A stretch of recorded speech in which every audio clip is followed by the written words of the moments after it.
வணக்கம். எல்லாம் எப்படி இருக்கீங்க? நல்லா இருக்கீங்களா? இப்போ நம்ம இந்த வீடியோ என்ன பற்றி பார்க்க போறோம்னு பார்த்தீங்கன்னா, மனித பிறப்பு. அதாவது மனித பிறப்பு எப்படி நம்ம பிறப்பெடுத்தோம் அப்படின்னு சொல்லி தான் பார்க்க போறோம். அதுக்கு முன்னாடி வாங்க வீடியோக்குள்ள போகலாம். நம்ம பேஜை லைக் பண்ணி, ஷேர் பண்ணி, சப்ஸ்கிரைப் பண்ணிக்கோங்க. வாங்க வீடியோக்குள்ள போகலாம்.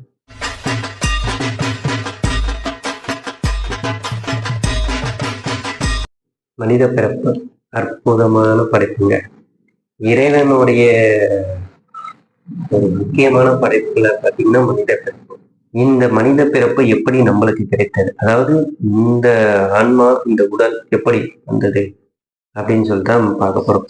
முதல்ல இப்ப நம்ம ஒரு ஆன்மா என்பது முதல்ல ஒரு பிறப்பு எடுக்கும் போது எடுத்தவொடனே மனித பிறப்பு கிடைக்காது. முதல் பிறப்புன்னு சொல்லுவாங்க இல்லைங்களா? ஓரறிவு, ஈரறிவு, மூன்றறிவு, நான்கு, ஐந்தறிவு, ஆறாம் அறிவு தான் மனிதனுடைய அம்சம் சொல்றோம். மனிதனுடைய அறிவு, மனிதன் அப்படி 6 அறிவு கொண்டவன் தான் மனிதன் அப்படின்னு சொல்றோம். அறிவு பார்த்தீங்கன்னா இந்த எறும்பு, சின்ன சின்ன பூச்சிகள், புழுக்கள் அப்படின்னு சொல்லுவோம். 2ஆம் அறிவு அப்படின்னு பார்த்தீங்கன்னா ஊர்வன, பாம்பு, தேளு இந்த மாதிரி ஊர்ந்து செல்பவை அப்படின்னு நம்ம சொல்லுவோம். 3ஆம் அறிவு பார்த்தீங்கன்னா இந்த கடல் வாழ் நீந்தி செல்பவை அப்படின்னு பார்ப்போம். 4ஆம் அறிவு அப்படின்னு பார்த்தீங்கன்னா பறவைகள் எல்லாம் பறவை இனம் அனைத்தும். 5ஆம் அறிவுன்னு பார்த்தீங்கன்னா இந்த நாய், சிங்கம், புலி இந்த மாதிரி நடந்து வேட்டையாடுபவை. 6ஆம் அறிவாக பார்ப்பத நம்ம மனித இனம். இப்போ இது எப்படிப்பா நீங்க மனித இனம் மனித பிறப்பு எடுத்தவொடனே இல்லை கிடைக்கல அப்படின்னு பார்த்தீங்கன்னா, ஆமாங்க. முதல் ஒரு ஆன்மா பிறப்பு எடுக்குது அப்படின்னு பார்த்தீங்கன்னா, இறைவன் அதாவது கடவுள் பார்த்தீங்கன்னா முதல் அறிவுல தாங்க நம்மளை படைப்பாரு. இது எப்படி உண்மையா அப்படின்னு நீங்க இது பண்ணலாம். இதுக்கு ஒரு சின்ன விஷயம் இருக்கு, நான் சொல்றேன். முதல் முதல் அறிவுல தான் நம்ம ஆன்மா பிறப்பெடுக்கும். அப்போ முதல் அறிவுல பாத்தீங்கன்னா இந்த எறும்பு, சின்ன சின்ன புழுக்கள், பூச்சிகள் சொன்னது இல்லைங்களா? இந்த முதல் அறிவுல தான் நம்மளுடைய ஆன்மா பிறப்பெடுத்து நம்மளுடைய வாழ்க்கை அன்றாட அந்த அந்த பூச்சி, எறும்பு அதனுடைய அன்றாட நடைமுறைகளை செஞ்சிட்டு இருக்கும்போது நம்மளுக்கு அதனுடைய பாவம் புண்ணியம் சொல்லுவாங்க இல்லைங்களா? அங்கிருந்து தாங்க ஆரம்பிக்குது. முதல் அறிவுல இருந்துதான் ஆரம்பிக்குது. இப்போ நம்ம இந்த முதல் பிறப்புல நம்ம பாவ புண்ணியம் சொல்றோம் இல்லைங்களா? இப்ப இந்த முதல் பிறப்புல நீங்க உங்களுடைய அன்றாட பணியை செஞ்சுக்கிட்டே இருந்தீங்கன்னா உங்களுடைய புண்ணிய கணக்கு, அதாவது தேவனால் விதிக்கப்பட்ட உண்மை கொடுத்திருப்பார். அதை நீங்க சரிவர செஞ்சுக்கிட்டே வந்தீங்கன்னா புண்ணிய கணக்கு இன்க்ரீஸ் ஆகும் இல்லைங்களா? புண்ணிய கணக்கு இன்க்ரீஸ் ஆகுதுன்னா உடனே அடுத்து, அதாவது அந்த பிறப்பு முடியுது பாருங்க. அந்த பிறப்பு முடிஞ்ச உடனே அடுத்து 2ஆம் அறிவுக்கு நம்மளை சேர்த்துவார் இறைவன்.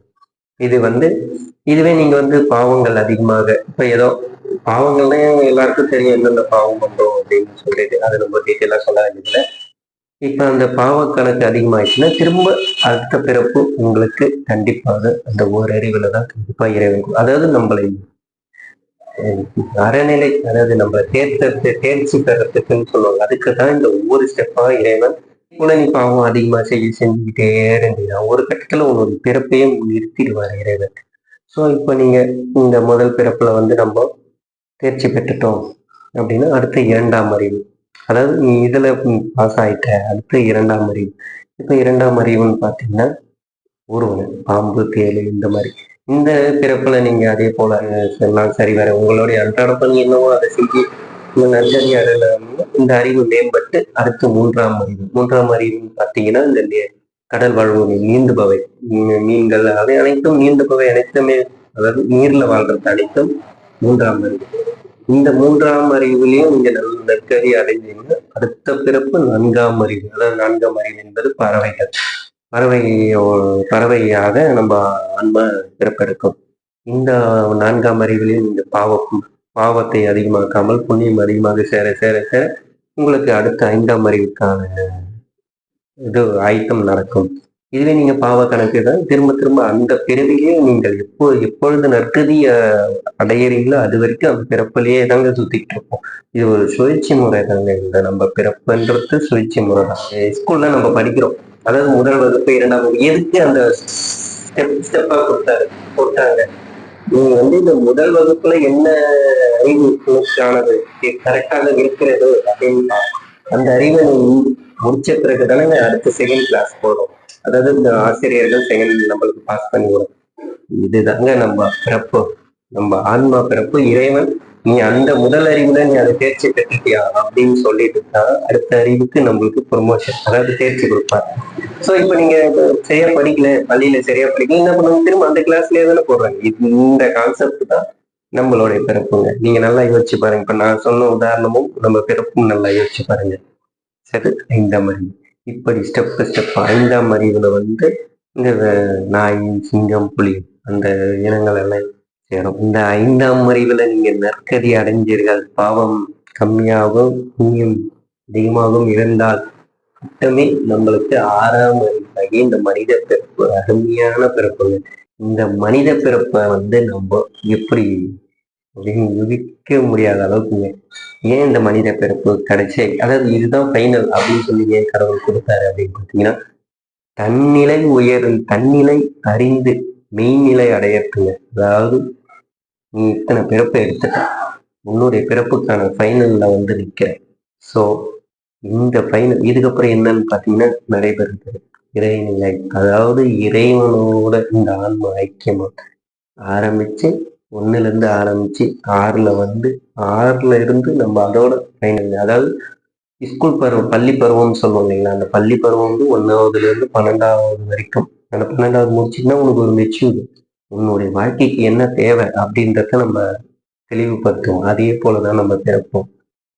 நம்ம வந்து இந்த ஒரு அறிவுல இருந்து 6 அறிவுக்கு வந்துட்டு இந்த 6 அறிவை வந்து நம்ம எதுக்கு எப்படி நம்ம அறிஞ்சு தன்னிலை அறிஞ்சு மெய்நிலை அடையறதுன்னு, அதாவது நம்ம எதுக்கு இந்த பிறப்பை எடுத்தோம் அப்படின்றதுக்கு தான்.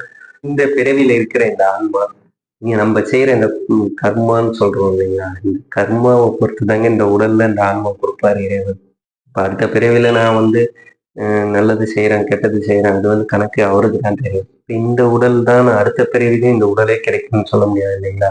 அது போலதான் இப்ப நான் இங்க பிறகுறேன், அடுத்து நான் ஃபாரின்ல, லண்டன், அமெரிக்கா, இங்கும் ஒரு இடத்துல, இந்த உலகத்துல இங்கும் ஒரு இடத்துல எனக்கு கடவுள் படைப்பாரு. ஸோ இப்போ இந்த ஆன்மாவுக்கு இந்த ஜென்மத்துல நான் வந்து எனக்கு அப்பா, இவர் அண்ணன், தம்பி அப்படின்னு, ஆனா அடுத்த ஜென்மம் போது நம்ம எங்க இருப்போம், அதுக்கு தாங்க சொல்ல வரேன். இந்த பணம் பொருள் சேர்த்து வைக்கலாம், நான் வேண்டாம்னு சொல்றேன். அடுத்தடுத்து இப்போ நம்ம ஒரு மரம் வைக்கிறோம், இந்த மரத்துக்கு நீங்க தண்ணி ஊத்துறீங்க, அந்த மரம் கடைசி வரைக்கும் நீங்க தண்ணி ஊத்திக்கிட்டே இருக்கீங்களா, அதோடைய அடுத்த வாரிசு அதுக்கு அது இது பண்ணும் இல்லையா.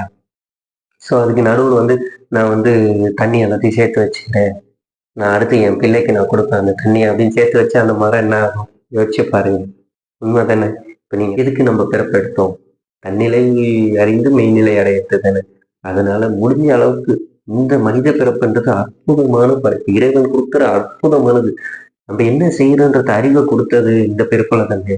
மற்ற உயிரினங்கள்லாம் பார்த்துங்க, அது வேலையை அது செஞ்சுட்டு இருக்கும். இப்போ சிங்கம்னா அதுக்கு என்ன, பசிச்சா வேட்டையாடும், அதுக்காக அது நாளைக்கு நம்மளுக்கு ஒரு 10 மானை பிடிச்சி அடிச்சு வைப்போம் அப்படின்னு சொல்லி சேர்த்து வைக்குதா, பசிக்கும் போது தாங்க. அதனால அதுங்களுடைய அந்த ஆன்மாவுடைய இது கரெக்டா தாங்க இருக்கும். அதே மாதிரி கடவுளும் முழுக்க முழுக்க அதுங்களுக்கு அது ஒருநிலைப்படுத்துறதுக்கான ஆயத்தம் கண்டிப்பா கடவுள். ஏன் நம்மளுக்கு மட்டும் கடவுள் நம்மளுக்கு தான் வந்து கூட இருந்து அது இது செய்யறாரு, ஆனா அதை நம்ம உணர மாட்டேங்கிறோம். அதான் உண்மை. சோ அதனால சொல்றேன், இந்த பிறப்பு, மனித பிறப்பு என்பது அற்புதமானதுங்க. அதே மாதிரி ஒரு விஷயத்த நல்லா யோசிச்சுங்க. இறைவன் இருக்காங்கல்ல, தெய்வங்கள் ஏன் விலங்கினங்களை வந்து வாகனங்களா வச்சிருக்காங்க அப்படின்னு தெரியுங்களா. நம்ம 5 அறிவுல வந்து கடவுள் நம்ம அவங்க கூடவே நம்மள ஆட்கொண்டு இருப்பார்கள். நீ இதை செய், இப்படி போ அப்படி போ. ஆனா மனிதன்களை மட்டும் பார்த்தீங்கன்னா மனிதர்கள் யாரையுமே கூட கடவுள் வச்சிருக்க மாட்டார். ஏன்னா மனிதனே இறைவன், இறைவனே மனிதன். அதாவது உன்னுள் நான் இருக்கேன், நீ உன்னை ஒழுங்குபடுத்திக்கோ. நம்மள வந்து இறைவன் நமக்குள்ளே இருக்காருங்க. அதனால ஒவ்வொருத்தருக்கும் மனசாட்சி, நம்ம என்ன பண்றோம் அப்படின்னு நீங்க நினைச்சாலே உங்க இந்த இந்த மனித பிறப்பு கண்டிப்பா முக்தி. என்ன பண்றோம்னு நினைச்சாலே போதுங்க, நம்ம செய்யறது தப்பா ரைட்டா. இதுதாங்க இந்த மனித பிறப்பு எதுக்கு எடுத்தோன்றதுக்கு இதுதான் ஒரு விளக்கம். முடிஞ்ச அளவுக்கு எல்லாருக்கும் நல்லதே செய்வோம், நல்லதே நினைப்போம். நன்றி, வணக்கம்.